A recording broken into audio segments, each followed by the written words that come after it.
아멘. 네, 귀한 찬양 감사합니다. 여기 깜찍한 복장으로 또 예쁜 찬양 해주셔서 감사합니다. 네, 오늘은 주님께서 탄생하심을 축하하는 성탄절입니다. 우리 함께 성탄 인사를 한번 나눠보겠습니다. 메리 크리스마스, 메리 크리스마스. 네, 성탄의 기쁨이 우리 모든 성도님들 가정에 함께 하시기를 원합니다.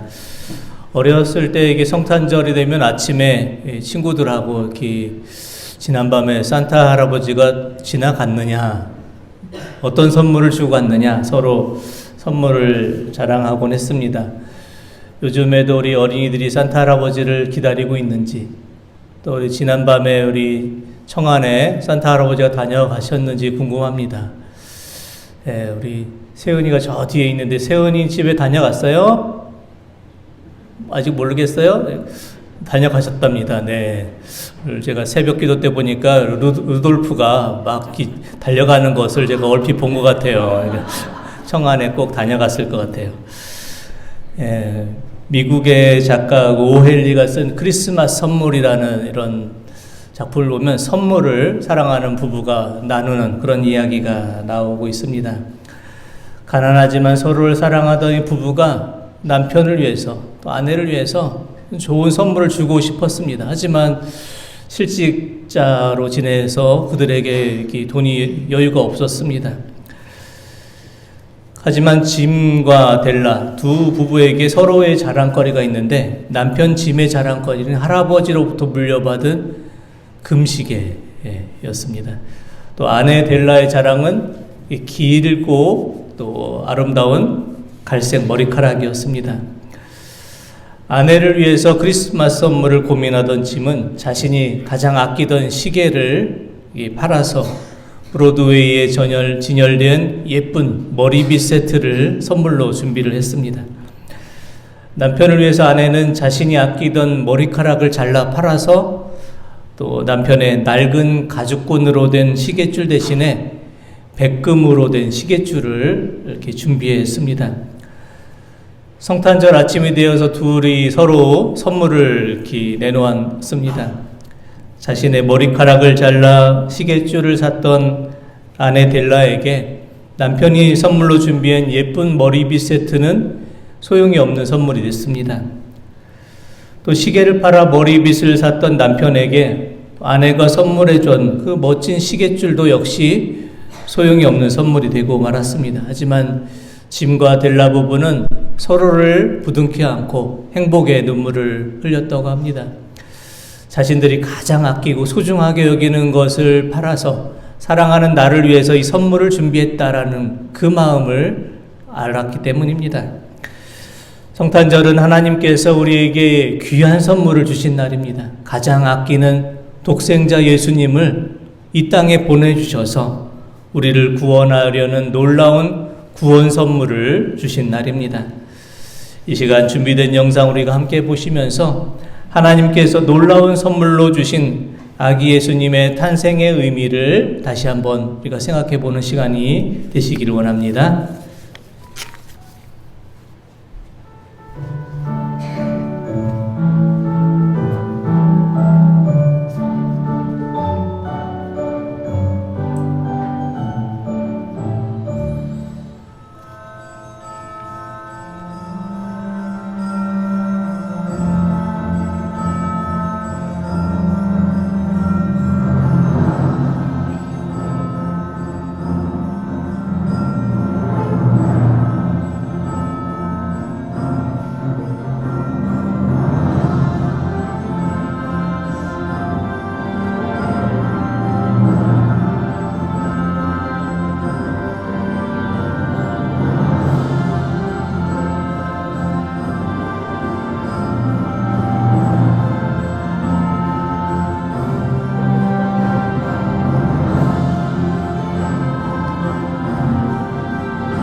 하나님께서 우리에게 가장 큰 선물, 아기 예수님을 우리에게 보내주셨습니다.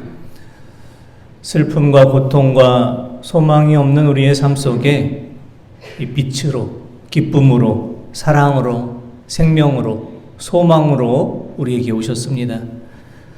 성탄의 이 기쁨은 우리들만이 누리는 기쁨이 아니라 우리 모두가 다 누리는 모두의 기쁨이 되어야 합니다.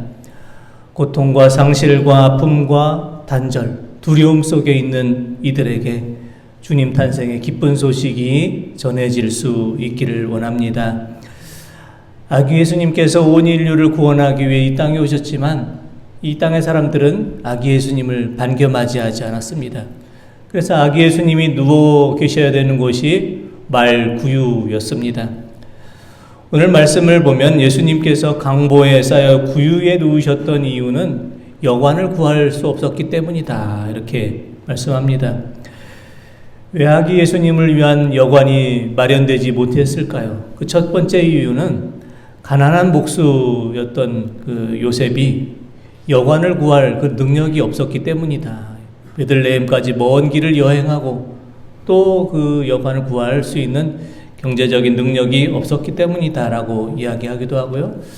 둘째는 이미 여관 방을 차지한 사람들이 만삭의 몸인 마리아를 위해서 그 방 하나를 양보해 주지 않았기 때문이다, 이런 이야기도 있습니다. 하지만 가장 큰 이유는, 주님께서 마구간 말구유에 누이신 가장 큰 이유는 주님께서 가장 낮은 자의 모습으로 이 땅에 오셔야 했던 그런 목적이 있었기 때문입니다. 주님께서는 왜 가장 낮은 자의 모습으로 이 땅에 오셔야 했습니까? 가장 낮은 자의 모습으로 오셔야 낮은 자의 그 모습을 이해하고 그 목소리를 들을 수 있고 그들의 형편을 이해할 수 있기 때문입니다. 가장 낮은 자의 모습으로 오셔야 가장 낮은 자의 삶을 살아가는 이들을 위로하고 그들을 품어주고 그들의 아픔과 고통과 상처를 이해할 수 있기 때문입니다. 그래서 주님께서는 주님 탄생의 그 기쁜 소식을 가장 낮은 자리에 있는 이에게 먼저 전해 주셨습니다. 오늘 말씀에 나오는 목자들이 바로 그런 사람들이었습니다. 오늘 말씀에 나오는 목자들은 하나님께서 천사들을 통해서 아기 예수님의 탄생 소식을 제일 먼저 전해 주시고 또 아기 예수님께 제일 먼저 가서 경배할 수 있는 그런 초대를 받은 손님들이었습니다. 어떻게 목자들이 예수님 탄생의 소식을 가장 먼저 듣고 또 예수님 탄생의 모습을 가장 먼저 볼 수가 있었을까요? 2000년 전 양을 치는 목자들이 예수님 당시에 가장 낮은 자였기 때문입니다. 가장 어렵고 힘들고 고단한 삶을 살았던 그들을 위해서 하나님께서 먼저 예수님의 구원의 소식을 전해주셨고 또 예수님을 만나볼 수 있는 그 자리로 초청을 해주셨습니다. 렘브란트가 1646년에 그린 경배하는 목자들이라는 그림이 있습니다. 그림을 보면 아기 예수님께 경배하는 그 목자들의 모습을 우리가 자세히 살펴볼 수가 있습니다. 그 그림을 보면은 그 목자들이 그 주변에 있고 마리아와 요셉 또 구유에 누인 아기가 가운데 이렇게 있습니다. 그곳에 소도 보이고 또 여물을 주는 또 도구도 보이고 외양간인 것이 분명합니다. 서로의 얼굴은 희미하지만 이 중간에 이게 밝은 빛이 있습니다. 그 밝은 빛이 있고 그 옆에 또 등불이 있습니다. 목자들은 그 등불을 들고서 어두운 밤을 헤치고 그 외양간에 왔는데 아기 예수님을 향해서 그 안에 또 밝은 빛이 또 그 외양간을 감싸고 있습니다. 빛의 화가 렘브란트는 이 빛과 어두움의 대조를 통해서 아기 예수님께서 이렇게 빛으로 오셨다. 등불보다 더 밝은 빛으로 이 외양간 자신을 찾아온 이들을 빛으로 감싸고 있는 그 예수님의 모습을 렘브란트는 그려내고 있습니다. 아기 예수님 탄생하신 그곳에 어두운 등불을 들고 왔던 그 목자들은 참으로 고단한 삶을 살던 사람들이었습니다. 자신이 기르던 양들도 다 예루살렘 사는 부자들의 양을 위탁받아서 기르던 양이었습니다. 양이 탈이 나면 그것을 다 변상해 주었기 때문에 밤에 잠을 자지 못하고 들에서 양을 기르던 사람들이었습니다. 가장 고단한 그들에게 주님 탄생의 기쁜 소식이 전해졌습니다. 천사들이 전해준 이 소식은 바로 이와 같은 소식이었는데 누가복음 2장 13절에서 14절 말씀 한번 보겠습니다. 호련히 수많은 천군이 그 천사들과 함께 하나님을 찬송하여 이르되 지극히 높은 곳에서는 하나님께 영광이요 땅에서는 하나님이 기뻐하신 사람들 중에 평화로다 하니라. 아멘. 아기 예수님의 탄생 소식은 첫째는 하나님께 영광이 되는 소식이라 이렇게 말씀합니다. 왜냐하면 성탄절은 하나님께서 독생자 예수님을 이 땅에 보내주셔서 이 땅의 모든 인류를 구원하시려는 하나님의 계획을 이루신 날이기 때문에 하나님께 영광이 되는 날입니다. 세상에 있는 많은 종교들 가운데 하나님이 직접 인간이 된 종교는 없습니다. 하나님께서 친히 인간이 되신 종교는 기독교가 유일합니다. 왜 하나님께서 인간이 되셔야 했습니까? 왜 인간의 몸으로 이 땅에 오셔야 했을까요? 그 이유를 설명하는 이런 이야기가 있습니다. 꿀단지가 쏟아지고 꿀이 쏟아졌습니다. 꿀 냄새를 맡고 많은 개미들이 몰려옵니다. 개미가 꿀을 먹기 위해서 꿀 속에 들어가면 꿀에서 빠져나와 죽을 수밖에 없습니다. 옆에 있었던 우리가 아무리 개미들에게 클릭하지 말라고 소리를 쳐도 개미는 알아듣지 못하고 그 꿀 속에 빠져들어 죽어갑니다. 꿀단지에 빠져드는 개미를 구할 수 있는 가장 좋은 방법은 개미의 언어로 그들에게 말해주는 것입니다. 하나님께서 친히 인간이 되신 그 이유도 바로 이와 같은 이유 때문입니다. 하나님께서 친히 사람이 되셔서 하나님의 말씀을 우리에게 전해주신 것입니다. 성탄절은 하나님께서 사랑하는 아들을 이 땅에 보내주셔서 죄에 빠진 온 인류를 구원하시려는 그 구원의 계획을 이루신 영광의 날입니다. 그래서 누구든지 주님의 이름을 부르는 자는 다 구원을 얻을 수 있는 복을 주셨습니다. 예수님 탄생의 소식은 하나님께 영광이 되는 복된 날입니다. 오늘 우리가 맞이하는 성탄의 기쁨이 예수님을 알지 못하는 세상의 많은 이들에게 전해지므로 오늘 우리가 맞이하는 성탄절이 하나님의 구원이 이루는 영광의 날이 될 수 있기를 원합니다. 두 번째, 예수님 탄생의 이 날은 우리 모두에게 평화의 소식이 되는 날입니다. 2000년 전 천사들이 목자들에게 전해준 이 평화의 기쁜 소식이 우리가 살고 있는 이 땅에도 가득 임할 수 있기를 원합니다. 주님께서 탄생하신 평화의 기쁜 소식을 전해드린 우리가 그 소식을 알지 못한 이들에게 전할 수 있기를 원합니다. 우리는 어떻게 평화를 전하는 자들이 될 수 있습니까? 먼저 주님의 평화의 선물을 받은 우리가 알고 깨닫고 경험한 주님의 사랑과 주님의 평화를 전해야 합니다. 성 프란시스코의 기도처럼 미움이 있는 곳에 사랑을, 다툼이 있는 곳에 용서를, 분열이 있는 곳에 일치를, 그릇됨이 있는 곳에 참됨을, 의심이 있는 곳에 믿음을, 절망이 있는 곳에 희망을 심는 사람이 되어야 합니다. 하늘에는 영광, 땅에는 평화로우신 주님의 평화가 우리를 통해서 그 평화가 전해질 수 있기를 원합니다. 오늘 나는이라는 복음성가 찬양을 보면 이런 가사의 내용이 있습니다. 내가 먼저 손 내밀지 못하고, 내가 먼저 용서하지 못하고, 내가 먼저 웃음 주지 못하고 이렇게 머뭇거리고 있네. 그가 먼저 손 내밀기 원했고, 그가 먼저 용서하기를 원했고, 그가 먼저 웃음 주기를 원했네. 나는 어찌 된 사람인가? 사랑하는 성도 여러분, 올 한 해 이제 성탄절이 지나면 한 해의 시간이 얼마 남지 않았습니다. 올 한 해를 살아가면서 혹시라도 누군가와 불편한 마음을 갖고 아직 화해하지 못하고 성탄절을 맞이하고 있지는 않습니까? 미움과 다툼, 오해와 갈등이 아직 해결되지 못한 채로 한 해를 보내려 하고 있지는 않습니까? 주님의 평화를 전하는 자가 되기 위해서 우리가 먼저 화해의 손을 내밀 수 있어야 합니다. 먼저 용서하고, 먼저 웃음을 짓고, 먼저 평화를 전해줄 수가 있기를 원합니다. 성탄절은 평화의 왕으로 오신 주님을 통해서 우리 모두에게 평화의 삶이 임하는 날입니다.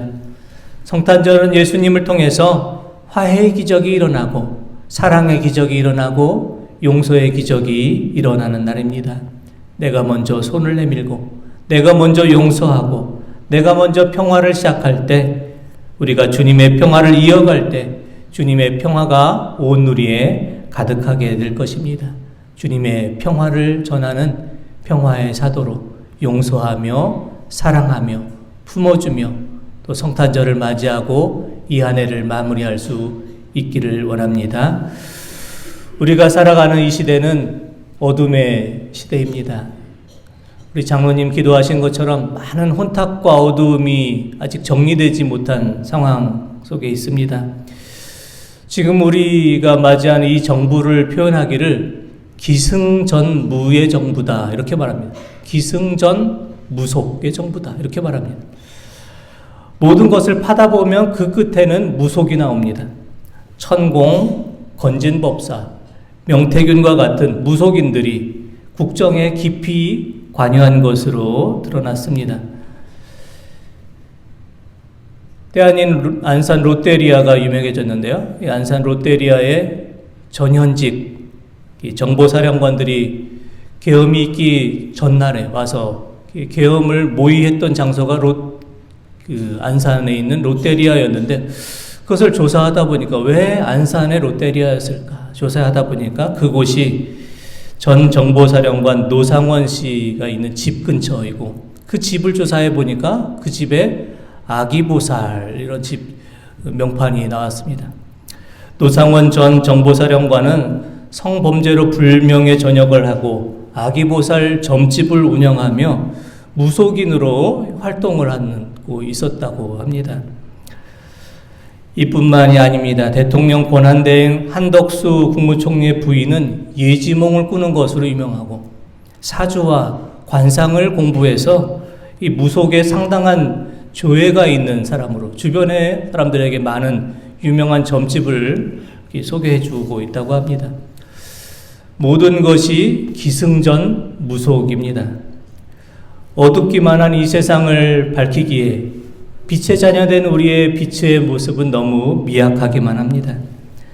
하지만 주님의 뜻을 이루기 위해서 우리가 어두운 세상을 밝히는 작은 등불이 되기를 포기하지 않을 때 어둡기만 한 이 세상은 점점 더 밝아질 것입니다. 어둠이 빛을 이길 수가 없습니다. 거짓이 진리를 이길 수가 없습니다. 무속이 예수님의 무한하신 권능을 이길 수가 없습니다. 오늘은 하나님께서 독생자 예수님을 이 땅에 보내주셔서 이 땅을 죄에서 구원하려는 하나님의 놀라운 계획이 시작된 날입니다. 예수님께서 어두운 세상을 밝히는 밝은 빛으로 이 땅에 오신 것처럼 우리가 사는 이 세상을 밝히는 한 줄기 빛의 사명을 우리가 감당할 수 있기를 원합니다. 오늘 복된 성탄절을 맞이해서 사랑하는 우리 성도님들 모든 가정 위에 빛으로 오신 예수님께서 주시는 크신 은혜와 사랑과 평강과 기쁨이 충만하여 지시기를 원합니다. 기도드리겠습니다. 하나님 아버지, 하늘에는 영광, 땅에는 평화의 기쁜 소식으로 오신 주님의 탄생을 기뻐하며 찬양합니다.